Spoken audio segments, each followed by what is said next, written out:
Hello, കാറ്റത്തേക്കിലിക്കൂടെ നാളത്തെ promo വിശേഷത്തിലേക്ക് ഏവർക്കും സ്വാഗതം. അങ്ങനെ നിധിയാണെങ്കിൽ നികേഷിന് സുഖമില്ല, പനി കൂടുതലാണ് എന്നൊക്കെ അറിയുന്ന സമയത്ത് നിധിക്കൊട്ടും കാണാതിരിക്കാൻ കഴിയുന്നില്ല. അങ്ങനെ നേരെ നിധി നികേഷിനെ കാണുവാനായിട്ട് വീട്ടിലേക്ക് വരുവാണ് കേട്ടോ. ഇത് കാണുമ്പോൾ പെട്ടെന്ന് നികേഷ് തന്നെ ആകെ അതിശയിച്ച് പോയി. കാരണം നിധിയേട്ടത്തി എന്ന് പറഞ്ഞാൽ ഭയങ്കര അപ്പോൾ നിധിയെ കണ്ടപ്പോൾ തന്നെ നികേഷിൻ്റെ പകുതി അസുഖം മാറി. അപ്പോഴേക്കും സുഭാഷ് പോയി പെട്ടെന്ന് ചായയൊക്കെ ഇട്ട് കൊണ്ടു കൊടുത്തു കേട്ടോ. ചായ അങ്ങോട്ട് കുടിച്ചപ്പോൾ തന്നെ നിധി പറയുന്നുണ്ട്, ഇതെന്തൊരു ടേസ്റ്റാണ്, അവിടുത്തെ ചായ ഒന്ന് കുടിക്കണം എന്ന് പറയും. അപ്പോൾ പിന്നെ സുഭാഷ് അങ്ങനെയാണെങ്കിൽ മോൾ ഇങ്ങോട്ടേക്ക് പോരെ, അത് പറ്റില്ല എന്നൊക്കെ പറയുന്നുണ്ട്. അതിന് ശേഷമാണെങ്കിൽ സുഭാഷ് പെട്ടെന്ന് പോയി ദോശയും ഒക്കെ ഉണ്ടാക്കി കൊണ്ടു കൊടുക്കുന്നുണ്ട്. അപ്പോൾ നിധി കഴിക്കുന്ന ആ ഒരു ഭാവവും മട്ടുമൊക്കെ കാണുമ്പോൾ തന്നെ അത്രയ്ക്കും ടേസ്റ്റോടു കൂടിയും സന്തോഷത്തോടു കൂടിയാണ് കഴിക്കുന്നത്. അപ്പോൾ അവിടെ ആണെങ്കിൽ ഒട്ടും ചായയും ഫുഡും ഒന്നും നിധിക്ക് പിടിക്കുന്നില്ല. അപ്പോൾ സുഭാഷ് ആ കൊണ്ടു കൊടുക്കുന്ന ഫുഡ് വളരെയധികം നിധിക്ക് ഇഷ്ടമാകുന്നതുകൊണ്ട് അങ്ങനെ കഴിക്കുകയാണ്. അപ്പോൾ നികേഷ് പറയുന്നു, അങ്ങനെയാണെന്ന് കേട്ടത് സുഭാഷും പറയണം, അങ്ങനെയാണ് മോൾക്ക് ഇവിടെ നിന്നൂടെ, അല്ലെങ്കിൽ ഒരു കാര്യം ചെയ്യാം, രാവിലെയും വൈകിട്ടുള്ള ഫുഡ് ഞാൻ മോൾക്ക് അവിടെ കൊണ്ടുതരാം. വേണ്ട സുഭാഷ് ഏട്ടാ, അത്രയൊന്നും ബുദ്ധിമുട്ടേണ്ട, സാരമില്ല. അങ്ങനെ നികേഷിനെ കണ്ട് കാര്യങ്ങളൊക്കെ സംസാരിച്ചു.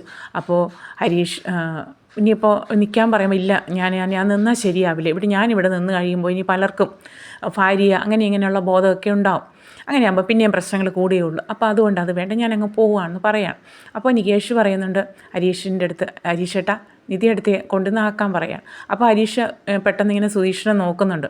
അപ്പോൾ സുധീഷ് പാലായിട്ടാണ്. അപ്പോൾ സുധീഷിന് എന്തായാലും നിധി കൂട്ടില്ല. അപ്പോൾ നിധി പറയുന്നു, അപ്പോൾ സുധീഷ് പറയുന്നത് ഞാനും കൂടെ വരാം.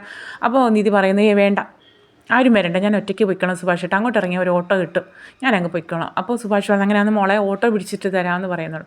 വേണ്ട സുഭാഷ് ഏട്ടാ, അങ്ങോട്ട് ഇറങ്ങിയ ഓട്ടോ കിട്ടില്ല, ഞാനങ്ങ് പൊയ്ക്കോളാം എന്ന് പറഞ്ഞിട്ട് നിധി അവിടുന്ന് ഇറങ്ങുവാണ്.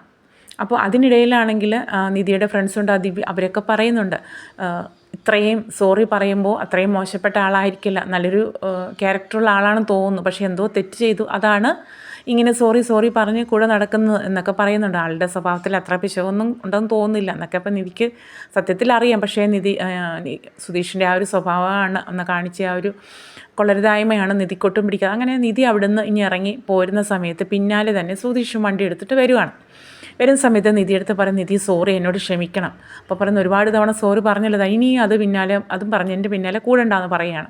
അതല്ല, എന്നോട് ക്ഷമിക്കണം, നിധി ഇവിടുന്ന് പോകരുത്, എല്ലാവർക്കും നിധി ഇവിടെ നിൽക്കുന്നതാണ് സന്തോഷം, എല്ലാവർക്കും അല്ല എനിക്കും എല്ലാവർക്കും സന്തോഷം അത് തന്നെയാണ്, അതുകൊണ്ട് നിധി ഇവിടെ നിൽക്കണം എന്ന് പറയാം. അങ്ങനെയാണെങ്കിൽ പിന്നെ ലാസ്റ്റ് സുധീഷ് പറയുന്നുണ്ട്, അങ്ങനെയാണെങ്കിൽ ഞാൻ ഇവിടുന്ന് വീട് വിട്ടിറങ്ങിക്കോളാം, എങ്കിലും സാരമില്ല, എല്ലാവർക്കും ഞാനിപ്പോൾ ഒറ്റപ്പെട്ടവനെ, അതുകൊണ്ട് നിധി ഇവിടെ തന്നെ നിൽക്കണം, എന്നാലേ അവർക്ക് സന്തോഷമാവുള്ളൂ എന്നൊക്കെ പറയുകയാണ്. അങ്ങനെ ഇവർ തമ്മിലിങ്ങനെ വഴിയിൽ സംസാരിച്ചുകൊണ്ടിരുന്ന സമയത്ത് ഒരു അയൽവക്കത്തുള്ള ഒരു ചേച്ചി അതുവഴി ഇങ്ങോട്ടൊക്കെ വരുവാണ്. പിന്നെയും നീ പോയി ഭാര്യയെ കൂട്ടിക്കൊണ്ട് വന്നോ, ഭാര്യയും ഭർത്താവും തമ്മിലുള്ള പിണക്കമൊക്കെ മാറിയോ എന്നൊക്കെ ചോദിക്കുകയാണ്. അപ്പോൾ സുധീഷിനങ്ങ് ദേഷ്യം, സുധീഷ് തർപ്പിച്ച് നോക്കും, നീ എന്താ ഇങ്ങനെ നോക്കുന്നത്? അപ്പോൾ പറയും, ഞങ്ങൾ തമ്മിൽ ഭാര്യയും ഭർത്താവും തമ്മിൽ പിണക്കോ ചിലപ്പോൾ കൂട്ടിക്കൊണ്ട് വരില്ല, തിരിച്ചു പോക്കലോ ഒക്കെ ഉണ്ടാകും, അതൊക്കെ നിങ്ങൾ അറിയേണ്ട കാര്യമില്ല, നിങ്ങൾ നിങ്ങളുടെ വീട്ടിലെ കാര്യം നോക്കിയാൽ മതി. അപ്പോൾ അവർ പറഞ്ഞുകൊണ്ട് പോകുന്നുണ്ട്, അല്ലേലും ഞാൻ ചോദിച്ചോന്നേ ഉള്ളൂ, അല്ലേലും സ്ത്രീകൾ വാഴാത്ത വീടല്ലേ ഇത് എന്നൊക്കെ പറഞ്ഞു പോകുന്നു. അപ്പോൾ സുധീഷ് പറയുന്നുണ്ട്, കണ്ടില്ലേ അവർ പറയുന്നത് കേട്ടില്ലേ, ഇങ്ങനെയാണ് ഞങ്ങളെ മൊത്തത്തിൽ ആൾക്കാർ പറയുന്നത്, സ്ത്രീകൾ വാഴില്ല എന്ന്. അപ്പോൾ അതുകൊണ്ട് ഉറപ്പായിട്ടും നിധി അങ്ങോട്ടേക്ക് തന്നെ വരണം, അവിടെ വന്ന് സന്തോഷം, ഞാനിനി ഒരു ശല്യത്തിനും വരില്ല, അങ്ങനെയാണെങ്കിൽ ഞാൻ വേണമെങ്കിൽ വീട്ടിൽ നിന്ന് ഇറങ്ങി താമസിക്കാം, നിധി അവിടെ താമസിച്ചു എന്നൊക്കെ സുധീഷ് പറയുകയാണ്. അങ്ങനെ അപ്പോൾ ഇതൊക്കെ ഒത്തിരി കേൾക്കുമ്പോൾ നിധി തന്നെ വിചാരിക്കുന്നുണ്ട്, ഇനിയിപ്പോൾ ഇവിടെ തന്നെ താമസിക്കാം, കാരണം നിധിക്കാണെങ്കിൽ ഫുഡ് ഒട്ടും അവിടുത്തെ ഇഷ്ടമാകുന്നില്ല, അതുപോലെ ഇവിടുത്തെ ഓർമ്മകളും അതുപോലെ നികേഷിൻ്റെ സുഖമില്ലായ്മയും എല്ലാം കൂടെ ആകുമ്പോൾ നികേഷിൻ്റെ സങ്കടം. അപ്പോൾ തിരികെ നിധി വീട്ടിലേക്ക് വരാൻ തീരുമാനിക്കുന്നു.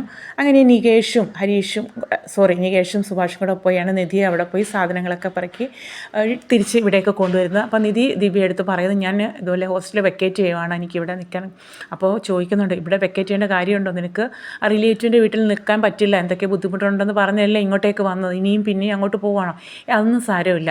പിന്നെ അയാളോട്ടുള്ള പ്രശ്നം ചോദിക്കുന്നു, നീയും അയാളും തമ്മിൽ എന്തൊക്കെയോ പ്രശ്നമുണ്ടെന്നാണല്ലോ പറഞ്ഞത്, ആരാ നിൻ്റെ വല്ലോ അങ്ങനെയാണ് ചോദിക്കുന്നത്.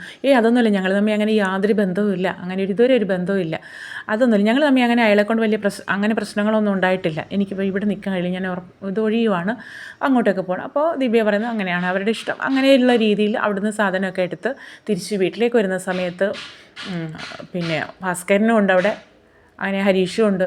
അപ്പോൾ ഭാസ്കരനെ ആശ്രയിച്ച് നോക്കണം. ഭാസ്കരനാണെങ്കിൽ ഇനിയിപ്പം നിധി അങ്ങ് പോയിരുന്നിട്ട് സ്വാതന്ത്ര്യമായിട്ട് പുറത്തിരുന്ന് മദ്യപാനവും പുകവലിയും ഒക്കെ നടത്തിക്കൊണ്ടിരിക്കുകയാണ്.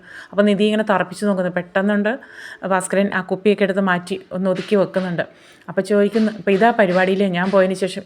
അങ്ങനെയൊന്നും ഇല്ല മോളെ, എപ്പോഴൊന്നും ഇല്ല. അപ്പോൾ ഹരീഷ് പറയുന്നുണ്ട്, അല്ല ഏട്ടത്തി എപ്പോഴും ഇത് തന്നെ പരിപാടി. ഏട്ടത്തി ഉള്ളപ്പോൾ ഒരു മറവൊക്കെ ഉണ്ടായിരുന്നു, ഇപ്പോൾ അതുകൂടി ഇല്ലെന്ന് പറയുകയാണ്.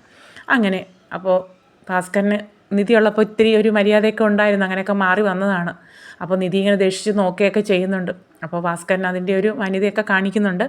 അതിനുശേഷം സുധീഷും അതിശയിച്ച് പോവുകയാണ്. സുധീഷ് എന്ന് വെച്ചാൽ സുധീഷ് കാണുന്നില്ല, സുധീഷ് റൂമിലിങ്ങനെ കിടക്കുകയാണ്. അപ്പോൾ നിധി അങ്ങോട്ടേക്ക് ചെല്ലുന്നുണ്ട്. ചെല്ലുമ്പോൾ സുധീഷ് നോക്കുമ്പോൾ നിധി ഞാൻ സ്വപ്നമാണോ യാഥാർത്ഥ്യമാണോ കാണുന്നതെന്നൊക്കെയുള്ള രീതിയിൽ അതെ ഞാൻ തന്നെ എന്താ ഇങ്ങനെ തറപ്പിച്ച് നോക്കുന്നു. പിന്നെ ഒരു കാര്യം, സുധീഷിനെ എപ്പോഴാണ് ഇവിടുന്ന് പോകുന്നത്? എൻ്റെ അടുത്ത് അങ്ങനെയായിരുന്നല്ലോ പറഞ്ഞിരുന്നത്.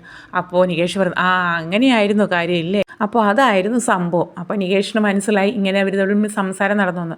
അപ്പോൾ നിധി അങ്ങോട്ട് മാറിക്കഴിഞ്ഞപ്പോൾ സുധീഷ് പറയുന്നുണ്ട് നികേഷിൻ്റെ അടുത്ത്, ഞാനിതിനാണ് എൻ്റെ വീടല്ലേ ഇത്, എന്തിനാണ് ഞാൻ എൻ്റെ വീട്ടിൽ നിന്ന് ഇറങ്ങിപ്പോകുന്നത്? അതിൻ്റെ ആവശ്യമൊന്നുമില്ല എന്നാണ് പറയുന്നത്. അപ്പോൾ നികേഷ് പറയുന്നുണ്ട്, ഏട്ടൻ പോയാലും പ്രശ്നമൊന്നുമില്ല, ഏട്ടത്തി ഞങ്ങൾക്ക് ഇവിടെ വേണം. അപ്പോൾ ഇത് കേട്ടിട്ട് എന്താ ചെയ്യേണ്ടതെന്ന് അറിയാൻ നിൽക്കുന്ന ഒരു സുധീഷിനെ കാണിച്ചുകൊണ്ടാണ് നാളത്തെ ആ ഒരു വിശേഷത്തിൻ്റെ അവസാനം. അപ്പോൾ എല്ലാവരും ഒരു കുഞ്ഞു ചാനലാണ് കണ്ടു സപ്പോർട്ട് ചെയ്യുക. അതുപോലെ കറ്റത്തെ കിളിക്കൂട് കാണാൻ മറക്കരുത്, മിസ് ചെയ്യരുത്. ഓക്കെ.